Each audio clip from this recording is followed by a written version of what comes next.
This one is a little bit lower down, so I don't have a huge problem with the 4x4s. But one of the things Trey pointed out while we were talking about this is there's a couple of spots over there where they should probably have beams, or where the ends of those joists connect to the deck, at least joist hangers.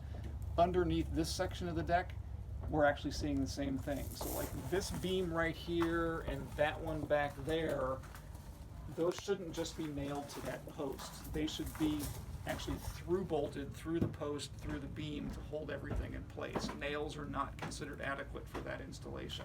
The other thing, and it's really obvious down here, is they end nailed everything. So all these floor joists are literally just end nailed through the joist that's supporting them into the end grain of the wood, and that is not a strong connection at all. So it's very old school, and maybe things are a little bit different down here in Morgan County than they are around Indianapolis.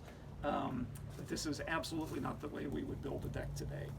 Okay, so in addition to all the stuff we just talked about underneath this deck, it also exhibits pretty much every one of the violations we typically see as far as guardrails are concerned. So what basic building standards say is anytime you're more than 30 inches off the ground, you need to have a guardrail. And it needs to be, I believe, between 30 and 42 inches high, but don't quote me on that.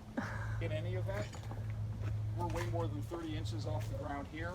So one too many adult beverages in the hot tub, one misstep and you're gonna roll right down to the lake. So no guardrail here. Hopefully those bushes would catch you.